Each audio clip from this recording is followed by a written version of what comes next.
D'abord, Jésus-Christ a exercé le ministère terrestre comme un prophète, mais Azaki Zamé.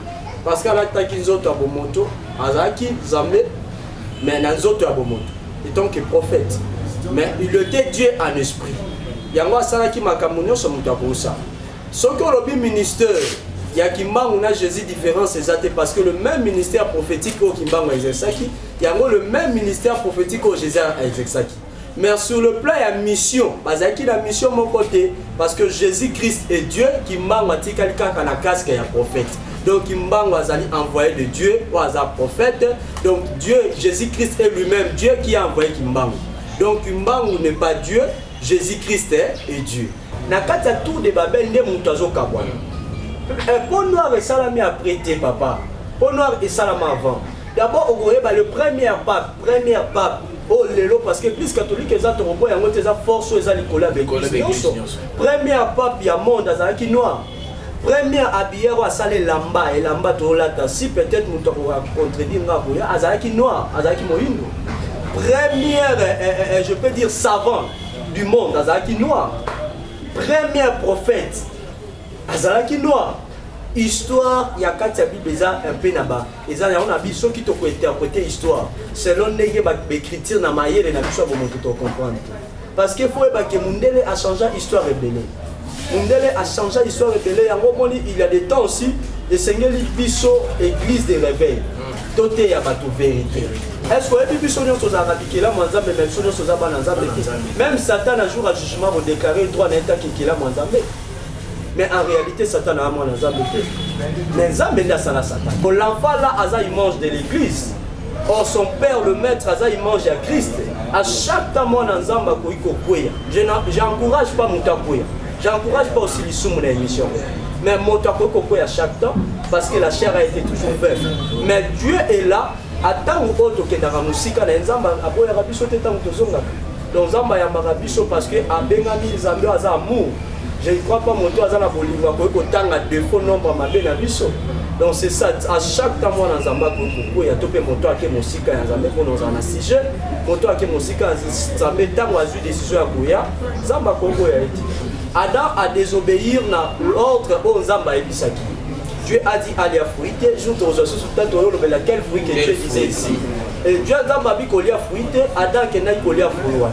Mais tant que vous avez Adam où est-il? Ada s'est caché, Adouni et Adam. Nana Pession Malobi, Ada le bagini. Les amours Sikoyo, au Pesakina. À ceux qui ont attaqué par Ève, Nana Tinda Golia, Ève le bagini. Les agnoka. Si qu'on pour la ligne des Amatuna, Nyoka, pour la ligne, au Pesakina. Parce qu'à l'obi, à Pesaki, il pouvoir, mon pouvoir, il y a que dominer les colonnes logo. Parlons qu'on comprend ceux qui ont améliqué, qu'on tourne Nyoka, pour la ligne, au Pesaki, Ève, Manioka, Naka, le Banza, Béza, donc c'était pas que le diable qui soutient ma vie. Tu es le pilier qui soutient ma vie. Oh Jésus, tu es le pilier qui soutient. Mes amis téléspectateurs, Balanignon sur Mission Tolo de la Baptiste, il y a une chaîne, il y a FAF TV. Partout dans le monde avec les bishops de la presse congolaise et autrement dit appelé Billy Letenia.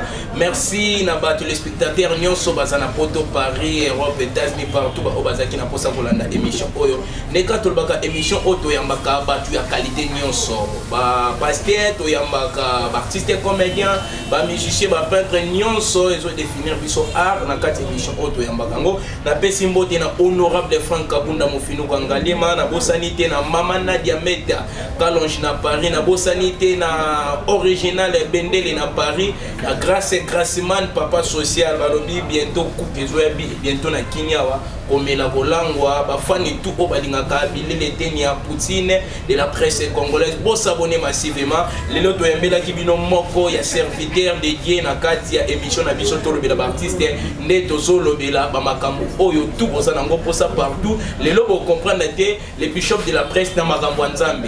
Ça fait une news place pour moi dans la qualité nyonso. Na moment pasteur na koma pasteur, na moment évangéliste na koma évangéliste, na moment tout na kotaka. merci ba oyo tout bazaki na posa kolanda émission oyo bo s'abonner massivement ko zapete yo zalaka na FEF TV tala émission otisuka okosepela okoyoka ba news ya kitoko na kati ya FEF TV awa tozana l'homme dédié oyo aye kolobela biso na kati ya plateau na biso na émission na biso tolobela ba artiste.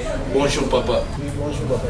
Ouais, ba téléspectateurs na biso ya FEF TV bazaki tellement na posa baye ba makambo kitoko na kati ya émission na biso tolobela ba artiste na kati ya FEF TV nde tolingi to solola na bino pena makambo ba téléspectateurs bani baye banano kombo église eza wapi église ezo développer wapi bozo développer ndenge nini na kombo pe église ba téléspectateurs place baza baye.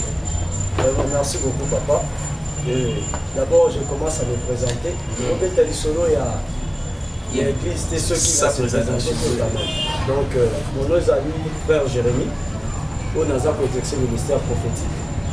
Déjà 3 ans et demi. Dans l'église de la louange, je sais que l'église de la louange, ils ont comme ma communauté, mon nom est comme ma carte. Et pas le visionnaire Pierre Lembo, depuis Angola, on a fait de Sika Jali. Et là, on pasteur responsable de l'église de Congo, l'église de louange. Ok, merci ma téléspectateur. Vous qui déjà l'homme dédié selon Nengue APC Binova News à lobby Yenda Zokamba, église de louange à Congo. En Angola, papa Pazakuna, papa Pierre, si je ne trompe pas, papa Pierre Azakuna, Awa, le pasteur Jérémy qui a l'année à cadre église ya Congo, na biso Awa ya République démocratique du Congo. Merci l'homme de Dieu, le lot Olingito Lobela, na thème moko kitoko oyo ba téléspectateur baza, na posa pena ba reconnaître que maloba bo ezo sa tellement kitoko tonito Lobela sur l'apostasie. Oui. Tonito Lobela sur l'apostasie. Bah, téléspectateurs place Manbaza, Bayeba, qu'est-ce que fait l'apostasie? Apostasie Zani. Merci beaucoup. D'abord sur l'apostasie, que Dieu soit loué parce que je sais que le temps où tu as sur l'apostasie, les attangos pendent Seigneur. Parce que tant que tu as les attangos baptême comme des apostasies, et Seigneur est l'Obama. Parce que je peux parler sur l'apostasie. Apostasie, d'abord, c'est l'action d'abandonner la foi. Et aussi pour la révélation de la vérité. Ce n'est pas seulement la foi. Et ça, action d'abord, premièrement, il y a abandonner la foi. Donc, moto, abondisi kondima, topé kondiminaye, ou yambinaye. Il y a aussi action, il y a abandonner la vérité. C'est ça l'apostasie. Donc, lorsqu'on parle de l'apostasie, ils ont rassemblé deux mots autonomie, vérité et foi. Donc, moto a ça d'abandonnement, il y a révélation, il y a vérité. Dans moto a abandonné la foi. À côté déjà dans le cas apostasie. Est-ce que moto oyo par exemple aza donc il a ça une contradiction à bien dans la église. Donc il est passé toujours dans la apostasie. Oui, d'abord l'apostasie, je peux dire ceux qui ont un assiment, qui ont des Thessaloniciens 2 à 3. Les esika oyo Christ azolo bana ba disciple naye. Parmi des signes où Seigneur salama on a quoi annoncer arriver à Christ. Les alba qui sur l'apostasie. Dans Matthieu 24, verset 2 à 3, les esika oyo aza ko éclairer sur des signes. Alors nyonso oyo ekosalama après ba signe. Donc ceux qui doivent regrouper ba signe selon ba groupe, na kati ya groupe B to retrouver apostasie. Donc apostasie directement to ba moto oyo aza na église. Donc en réalité moto asumuki eza liaison moko te na apostasie. Donc je viens de dire la vérité, l'apostasie c'est lui là qui a déjà mon sika la vérité. Apostasie c'est musimoto aza musika ya foi na ye. Comment? Na cause tu peux exemple les lots ici des églises. Aujourd'hui on voit beaucoup des hommes de Dieu. Comme je viens de dire, Christ aloba qui na dernière temps apostasie kokota na kati église, na kati nation. Donc bato ba ko abandonner foi. Les lots ont remarqué aujourd'hui dans l'église autoza, les gens prient. Mais en réalité, les choses n'ont pas été condamnées. Même à propos de l'événement, je ne sais pas si on a un congolais, on a les conseils, il y a les sacerdotes, il y a les pasteurs, des événements où mais malgré cela, l'apostasie est un même un homme de Dieu a prêché parole, a occupé pour piquer la carte d'apostasie. Donc, azote mais azala boya ya Yesu te to pe azaboya ya Seigneur Jésus-Christ te azopika na kati apostasie. Ndenge moko na classe politique, il y a beaucoup de politiciens aujourd'hui qui au Seigneur je vois aussi derrière nous photo ya politiciens parce que ce qui est vrai dans la religion ça sera même politique. na kati ya Israël beaucoup aussi à part doctrine baza pe na politique au babandé ko exercer. Je sais que jour nzambo pe ça biso ya koya kolobela sur la politique na origine lorsque l'église bâtie dans l'an 323 dans la politique ezaki ensemble. Donc on peut jamais mettre la politique loin ya religion. Donc politique ezaka na kati. Mais en réalité, on a beaucoup de politiciens, baza musika ya vérité. Olé baya, le lot da Congo, politique ça veut dire mensonge. Mais or, politique est un mensonge. Même politicien, c'est qu'il attend Moussa, pas peuple n'a qu'à dire la vérité. Mais on peut remarquer apostasie, quand même au sein de la politique, même dans la société, vérité est en sous-souté. Donc, vérité est longue, foi est longue, c'est ça, toujours régner dans le temps où il y a apostasie, c'est sous signe, mais accomplissement, il y a apostasie. Ok, merci l'homme de Dieu. Il y a beaucoup de personnes, des téléspectateurs, ils vont comprendre, ça là, il y a confusion. Il y a différence, il y a idolâtrie et apostasie. Ok. Tous les deux sortes sont là. Quelle est la différence? Idolâtrie et l'apostasie. Merci beaucoup. Papa Guilain, d'abord j'informe aussi que vous êtes l'un de l'homme de Dieu, peut-être que tout le monde va rater que Papa Guilain pas dans Moussa Lanzambe, pour l'annoncer. D'abord il y a une grande différence entre l'apostasie et l'idolâtrie. D'abord l'idolâtrie c'est quoi? L'idolâtrie c'est moto oyo ake andeyo ya kokumba, moto azokumba mela.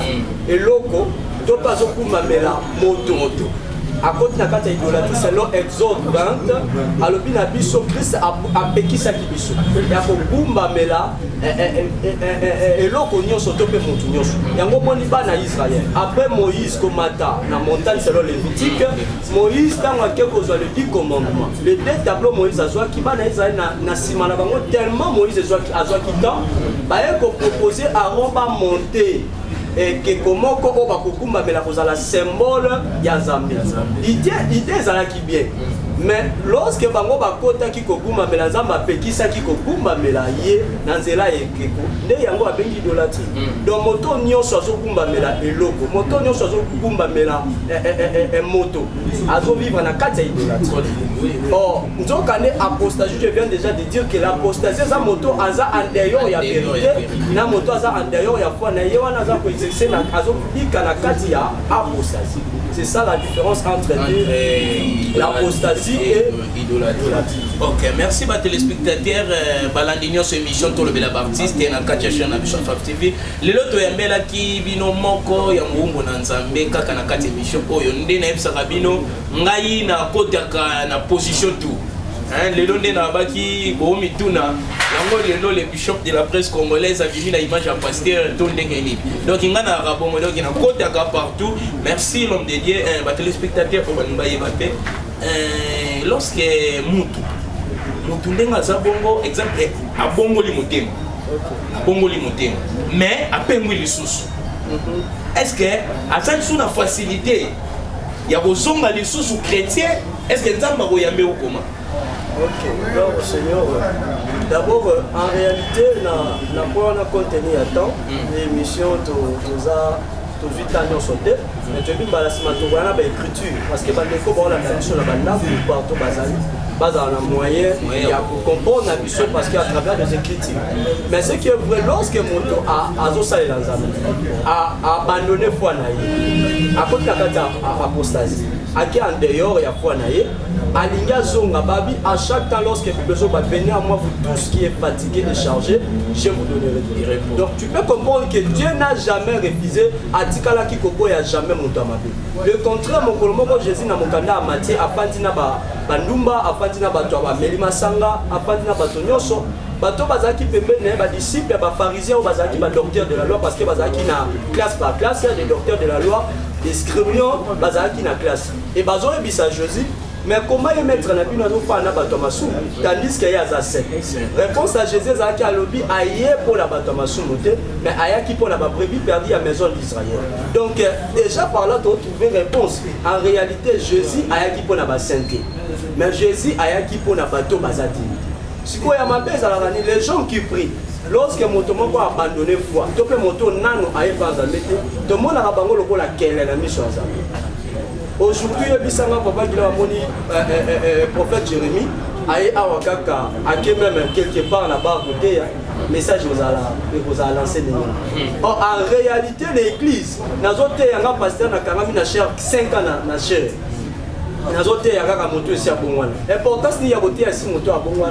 Or, il faut aller chercher des brebis perdues. En réalité, si Dieu lui-même atika ki tourne ya Mozambe, akita ki pona koya ko somba mokilo ezaki déjà na imperfection. Parce que premier Adam a cause de ça qui est perfection, aya qui peut perfectionner encore le monde, aya qui encore la nouvelle résurrection pour que aya ko somba moto. Et pour mon biso est le même Dieu là comment ko se contredire les sous moto apungi tango koya boya mbae. Donc beta les solo enfant produit, je m'en ai qui bozo papa na ye. Après sima akenda ki asale la kiango, après sima tango gaspilla ki asali. Azonga ki o l'enfant là aza il mange de l'église. Or son père le maître aza il mange à Christ. À chaque temps moi nzamba ko iko koya. J'encourage pas mutakoya. J'encourage pas aussi les sous mon émission. Mais mutakoya koya chaque temps parce que la chair a été toujours faible. Mais Dieu est là attend au autre que dans la musique na nzamba aboya rabiso tetango tozonga. Donc Zamba yambaka biso parce que abengami Zambé aza amour. Je ne crois pas mon toit azana bolingwa ko tanga défaut nombre mabe na biso. Donc c'est ça à chaque temps moi dans Zamba ko ya topé mon toit ke musika ya Zambé ko dans un sujet. Mon toit ke musika Zambé tango azu décision ya koya Zamba ko ya eti. D'abord Apocalypse 3:20. Alors bien nazo beta porte à monter mana a ko fongola na bokota. Donc c'est ça. OK, merci l'homme de Dieu. Tolingi surtout quoi sur la question. L'homme de Dieu lorsque dans le livre de Genèse, on bête l'histoire il y a Adam et Ève. Adam et Ève parce que qui mais deux on a 1 Corinthiens chapitre 15 verset 45. On bête l'émission du solo du sous, il y a le second Adam. Place sur les téléspectateurs va bailler. Est-ce que parce que bête la histoire il y a Adam où il y a Liboso, le second Adam vient en esprit. Donc le second Adam la spiritualité dans 1 Corinthiens chapitre 15 verset 45. Est-ce que on peut la histoire il y a dawana tout va changer Adam va téléspectateur va comprendre les places. Merci beaucoup papa Guillet. Ça question mon na yambi yango na motema. Je sais que les gens ont la biso. Là vous allez vraiment satisfait à travers question oyo. Les questions moi ils ont pas mon peuple de Dieu. Les gens tout mine bazala d'abord la confusion sur premier Adam. D'abord na premier Adam azali moto ali boso aux ambassades qui c'est le jeunesse et aux ambassades qui na katali. Lorsque Nzambe a sali premier Adam aye komona ki Adam était toujours seul parce que ça qui ba nyama Adam de azo qui était encopé sa nyama na nyama kombo Isaac Adam donc Adam a c'est un mot il va représenter Dieu comme avec nous sommes le petit Dieu donc toza papa na toza banzambe isusu ya bana donc je peux dire moi na lui azalion mais Adam après avoir regardé tant mon lorsque Nzambe a passé Adam et ça qui que Adam de toi bi solo bisonyoso Adam qui na ki ko kweya na loi o Nzambe a besaki mais si quand on loba faut tes aki na bolimbi c'est ça parenthèse est-ce que faut tes aki ya Adam pourquoi ya na ye donc faut tes aki ya nyoka o ayaki ko laisser mou d'abord c'est plus important pour toi na réponse ya second Adam parce que ce qui premier Adam a soumugalité second Adam donc on peut jamais parler de premier et deuxième ça pourtant pour l'obéla et l'autre est ça qui pour deuxième donc on comprend les solo il y a désobéissance Adam a désobéir dans l'ordre aux Nzamba ebisaki Dieu a dit allez à fruiter jour aux ossus tout le quel fruit que Dieu disait ici et Dieu Nzamba bi ko lia fruiter Adam ke na ko lia fruit mais tant vous Nzamba yé alobi Adam où est-il Adam s'est caché Aduni Adam nana pesio malobi Adam lobaki ni les amwasi oyo opesaki nga asuki wana teke pa Ève nana tinda ki olia kuma Ève alobaki ni eza nyoka siko pona nini te Nzamba tuna nyoka pona nini opesaki moto parce que alobi apesaki biso pouvoir ya kodominer likolo biloko nyonso parlons qu'on comprend ce qui Nzamba meke kotuna nyoka pona nini opesaki Ève mbuma nyoka lingaka loba Nzambe eza yo toti donc c'était pas que le diable le serpent parce que le serpent n'était pas un diable le serpent azaki nendo kité azaki incarné par là, tu comprends les deux volontés de Dieu. Quand il y a volonté en Zambé, tu comprends qu'il y a des temps dans la vie de et il y a deux volontés. Parce que maintenant, même on va former un projet à peine dans nos vies, premièrement, tu as la volonté permissive. Dans quand la volonté permissive, Dieu a permis lui-même que Adam puisse tomber. C'était la volonté de Dieu. Pourquoi maintenant Dieu a permis que Adam puisse tomber? Parce que Adam n'était pas Azalaki moto, je peux dire Azalaki digne de sauver le monde. Parce que ce qui a Adam a quitté, c'est qu'arrivé à Seigneur Jésus-Christ est né aux Arabes. Donc, et c'est là qui premier Adam a quoi? Premier Adam Azalaki cher. Au deuxième Adam Poya, Aya Kokoti sa volonté a mis Baloto Bengi, volonté parfaite de Dieu. La volonté permissive, Dieu a permis Adam puisse tomber pour que Aya na rédemption. Il y a volonté parfaite, il y a second Adam. Il y a un autre côté, on a 1 Corinthiens chapitre 15. Second Adam c'est Christ, c'est l'homme esprit. L'homme esprit c'est qui? C'est Seigneur Jésus-Christ de Nazareth. Oh, il y a l'homme esprit. Oh, bah Bengi second Adam. Oh, il y a qui s'y comprend pour sombre rédemption. Donc on comprend que premier Adam a deuxième basé le roman. Parce que premier Adam a qui cher, second Adam a qui esprit. Donc réponse c'est ça qui est basé tout le monde voté. Merci, merci, téléspectateurs, c'est Michel Tolo de la Baptiste. Nazan sur les lots, question Nabino, bon, soit pas réponse Nabino.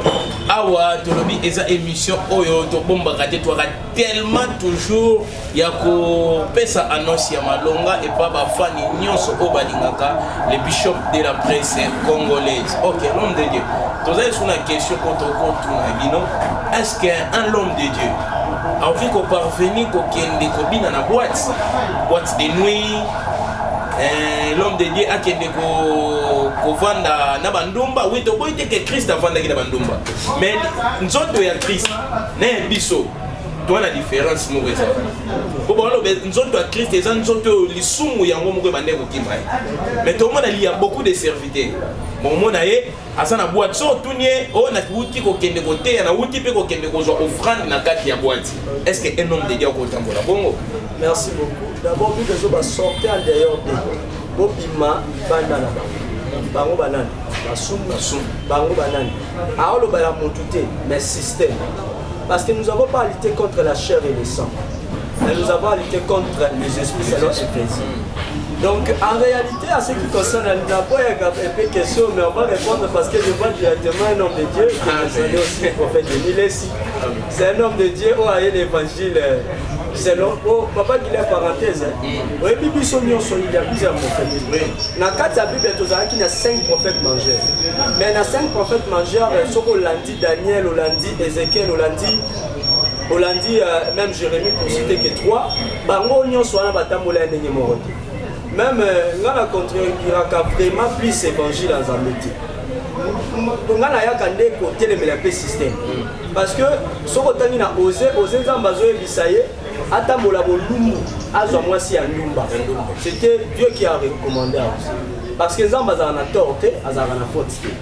Mais à ce qui concerne votre question, est-ce que prophète ou bien Moussa Lazambé a commencé à retrouver les 6 cas où il y a des boîtes de nuit? Je peux vous dire un peu là, ça engage que moi je sais que ça va blesser beaucoup de gens, oui. Mais à quel point ça là, c'est ça un peu ce qui retourne la question là. Parce que l'évangile doit être prêché partout dans le monde. Lorsqu'on parle partout, c'est que l'évangile faut être à ma boîte, l'évangile faut être à ma bar, l'évangile faut être à ma partout. D'accord, on a raté, et si mais je parle que la vérité parce que la Bible dit vous connectez la vérité et la vérité vous affranchira. Donc l'évangile est côté à ma partout. Mais ce qui est maintenant comme un problème, ce qui mission on a que Dieu m'a pas envoyé, mais n'a qu'un point à satisfaire cher, là est comme le péché. Ok, l'homme. Est-ce que l'évangile peut voter même dans l'hôtel? Mais pourquoi pas? Alors, bien la busso, ayaki pour la brebis perdue. Qui est brebis perdue? Papa Langa, la busso l'église, c'est ça ici dans le toit à Mongouane. Ayambi sur le bois, mon conducteur, mon petit. Mais la carte hôtel, mon toit a yambaye souté. Est-ce que Jésus-Christ a fait moi si un noumaye? Aïe pour se peler ma fouta. Oui, bah, alors, ben n'a pas joué à Jules qui m'a fouta. Jules était contre ça, ce sont des mystères. Mais pas te mêler, moi c'est un nombre, toujours hôtel, là Jésus-Christ. Là, ce sont des révélations. Il y a d'autres choses. Il y a des choses qui sont un peu réservées. Ce sont des choses où les locaux évangile et mystique. Donc, comment vous contredire bon, Daniel chapitre 12, le verset 4, la dernière temps connaissance est au oui. Connaissance est au matin à l'olègne. Mais ce que eux les après, l'homme peut prêcher, l'homme de Dieu dans le qui en a pas. nzambe akolobela eke no te parce que soki tobi ke eza permité okotuna pe verset nini nzambe apekisi bon lokola nzambe alobi yango te alobi tobakisa eloko te tolongola eloko te lui-même Dieu a prêché akendeki koprêche bamiyibi lui-même Dieu akeko d'abord na kati ya Israël c'était interdit selon Lévitique mwasi aza na période afanda esika mibali baza alamba fu asala nyonso akosala mais okoimagine siko mwasi oyo aperde sa azosimbela mba Yesu mais Yesu azobakima touché moto atouché nga abimisi pouvoir imagine lisumu na sainteté yokanaka te mais lisumu ezodégage pouvoir ya tiniki ya jeune. Donc mpona kolobaki on peut pas condamner l'évangile etote yango lolenge Christ apesaki biso mpona kolobaki eza mabe te mais ekomaka mabe ntango nake na mission peut-être personnelle kosatisfaire cher na nga moko ndeti mosusu omona prophète akeba oke okuta azomela po azomela azofandi na basina azofandi or tobengami baéducateur tozala mpona koéduke masi mais ntango tokomi kosala bongo tokoéduke. Je suis contre le système mais je ne suis pas contre la mission que Dieu peut donner à moto okende. Amen. C'est ça. Ok, merci l'homme de Dieu, téléspectateurs partout banye balanda biso balingi batuna biso est-ce que eza vérité que Yesu Christ est wana nzambe? Vraiment là je crois que c'est clair. C'est vraiment clair pour ce que dans le domaine de la révélation, Jésus-Christ est Dieu. Jésus-Christ est Dieu. Donc je vous confirme, pour prouver que c'est Jésus-Christ à Zanzambe, pour Nakoloba. Bateau et peu ça a confusion lorsque Jésus-Christ a agir, a agir au nom du Père. Nakomba papa là. C'est tout un enseignement. Papa, dans la Bible, tu as une autre réalité, tu as une vérité. Tu as une ombre. Tu as une lilingi, tu as une autre vérité. Il y a une lilingi. Bible est bon. Imaginez que tu as interprété le nom écrit, tu as interprété un peu mal. Tu as interprété selon ma parce que je suis docteur en théologie, parce que non, on ne peut pas interpréter les Écritures, il faut interpréter des Écritures avec beaucoup de révélations. Pour la dit que Jésus-Christ a Zanzambé, au moins que ce sont des païens, ce sont des ragans. Les ragans doivent partager une foi mon Jésus-Christ a Zanzambé. Jésus-Christ est Dieu. Parce que quand Dieu a aimé le monde, il nous a donné son Fils unique. Son Fils unique, c'était qui? Seigneur Jésus-Christ. Or, nous avons trois personnes dans la Trinité. Nous avons le Dieu du Père, du Fils et du Saint-Esprit. Donc, son mot Trinité n'a plus existé à côté. Mais ils ont l'obédience sur trois personnes dans la divinité. Donc, Jésus-Christ a Zanzambé, dans notre Abomoto. Jésus-Christ a Zanzambé parce que dans la Genèse, il y avait l'Esprit de Dieu qui mouvait sur les eaux. Azala qui n'a molimo, Azala molimo, Ezanga qui nous autres. Mais après, frère Adam Kobebisa, Ayakola ta chair. Amen. Ayakola ta chair pour nous relobake non. Le Seigneur a kokufa pour la moki. Yebisanga. Dieu avait envoyé beaucoup de prophètes, mais le prophète Mokote Azala qui n'a qualité à sauver mon vie. Et c'est là qui sacrifie le Fils de l'homme, qui est lui-même Dieu, pour que Ayako Koufa l'ikolo alisum. Parce que mon Mokote Azala a pouvoir à ressemble à l'isum, parce que mon Dieu soit le seul Mokote Azala a pouvoir, c'est Dieu. Autant que Kokoma, ceux qui Jésus-Christ a dit que pas pourquoi parle au bac? Mais Jésus-Christ a dit je ne vous laisserai pas des orphelins à côté que la bino. Est-ce que Dieu ne paie? Est-ce que Moutou a dit il y a papa Guilhem na Tindio. Et si quand a Tindio aussi mission. Yo a droit au commander le sous. Oh ya boye bisango tant que Nzambe ngala commander. Mais yo lobi na côté ka bino ba orphelin. Par là Jésus-Christ a en place à alobi na koti kabino ba fenêtre na koti ke la bino molimo au centre ensuite qui wana te alobi na Jean 14 que votre cœur ne se trouble point, croyez à Dieu et croyez à moi. Pourquoi le seul chemin pour aller dans le royaume de Jésus-Christ? Parce que Christ lui-même est Dieu. Alobi il y a plusieurs demeures dans la maison de mon père. Bon, confusion il y a père ou azol. Or lorsque Dieu parlait de père, Dieu parlait de lui-même. Seigneur Jésus-Christ parlait de lui-même. En réalité Jésus-Christ est Dieu. Ne parla lobi ke na ke ko bongisi la bino nini et sika. Jésus-Christ a mis sika ni ngobongisa. Falo batata na ngake ko bongisa la bino sika, mais alobi na ke ko bongisa la bino et sika parce que Jésus-Christ est Dieu. Merci l'homme de Dieu. Tout comme il est déjà quitter na biso déjà la fin. Dernière question poétique à les téléspectateurs. Question moko eza fort. Lorsque dans le livre de Matthieu chapitre 10 verset 1er, Bible est biso Yesu Christ a béni ici parmi les 12 disciples ali bokende boté à Samuel. Mais beaucoup de ma pays mususu te. Osurara et pas peuple Israël. OK. Est-ce que biso itaki ba bantu? Est-ce que biso message voilà et yaki pour na biso? OK, gloire au Seigneur. Les hommes pas molo papa na ba question ils ont pas molo ba tout. Ils ont béni nga mon bien âme là. À propos il y a question, je crois que les hommes voient la question et tout ça va pas dans la est-ce que Jésus-Christ va lui beaucoup dans la maison mususu? D'abord son retali même car à la Matthieu Jésus-Christ a le bina qui pas la bino bayuda mais boyamba qui va pas jamais azalaki gerbe ou azalaki négligé. Est-ce que depuis que la minute tout ça même mission sont aussi ces missions que nous ça la recherche Israël qui nous les lois du marathon que Jésus-Christ a basé la Seigneur Jésus-Christ a il y a un moni na 1 Jean chapitre Jean chapitre 1 na verset 35 au kititi na 51 Bible lorsque Philippe a écouté Nathanaël. Philippe a dit Nathanaël, nous avons trouvé le Messie. Nathanaël a dit est-ce que quelque chose de bon peut sortir de Nazareth? Est-ce que faut qu'il y a Nathanaël ou faut qu'il y a Philippe? Or faut qu'il y a Philippe. Philippe a dit nous avons trouvé le Messie.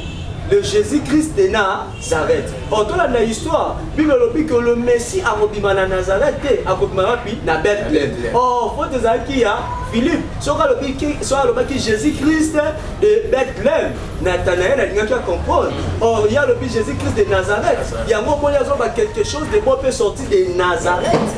Donc, on comprend par là mal les compréhensions avec l'écriture. Batoming est aussi interprété avec l'écriture mal. D'abord, ce qui concerne l'évangile, papa qui dit, de l'église des réveils, nous avons plus ou moins 45 réveils.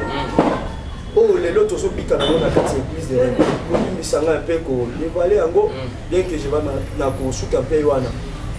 Pourquoi? L'église des réveils, il faut ôter à battre vérité. Le lot, d'abord, dans ce qui concerne l'événement topé, il y a Christ, événement il y a Christ, il y a beaucoup de mystères. Je te regarde l'histoire de la révélation. Okoyeba ke moto auta kikaka azalaki moko na kati ya tour de Babel nde moto azokabwana po noir esalami après te papa po noir esalami avant d'abord okoyeba le premier pape oh lelo parce que plus catholique eza torobo yango te eza force eza likolo avec premier pape ya monde azalaki noir premier habillé wa sale lamba et lamba tolata si peut-être moto a contredire nga boya azalaki noir azalaki moyindo. Première, je peux dire, savant du monde, Azalaki Noir. Premier prophète, Azalaki Noir. Histoire, il y a 4 Bibles un peu là-bas. Et ça, on a vu ceux qui t'ont interprété l'histoire. Selon l'écriture, on a maillé les nations pour te comprendre. Parce qu'il faut que Mundele a changé l'histoire rebellée. Mundele a changé l'histoire rebellée. Il y a des temps aussi, le Seigneur Bisso, église des réveils. Tout est à la vérité. Côté à tout ce qui compte, la vérité. Pour noir, lorsque Jésus a dit quelques maisons vont contacter, Jésus ne parlait pas des noirs.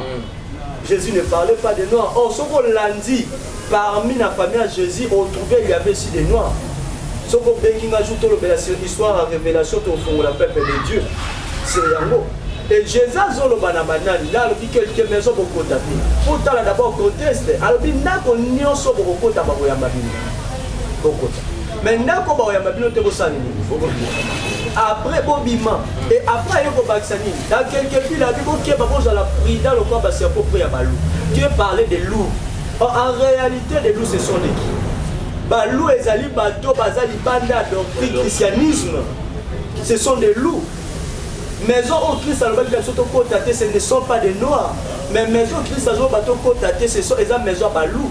Balou, ce sont les bananes. Bato bazali banda évangile bato tozo partager même foi na bangote parce que yo ebisanga moto aza mutu adimaka Seigneur Jésus-Christ aza nzambe yo zo partager na ako communiquer on nde alobi na kati ya banda wana lokota de en réalité ndako Bible zo bana biso la maison que Bible zo bana biso zaka ndako mais eza vie la vie à bato mususu pe évangile contacté est-ce que bibi sonyo soza rabikela mwanzambe même sonyo soza bana nzambe même Satan un jour à jugement va déclarer droit na état kikela mwanzambe mais en réalité Satan a mwana nzambe mais nzambe nde asala satani. Merci téléspectateurs balandinyo cette émission to le bel artiste tozo tika na so l'homme de Dieu na clôturer émission ngai na opesa ka annonce magambo tout to tika clôturer donc question moka suka to tiki libanga yemoko a clôturer émission na eti aussi ça après to 6 na biswana na pesi mbote na honorable Franck Kabunda mofino kwa ngalema na mama Nadia meta kalonge moi sinzambe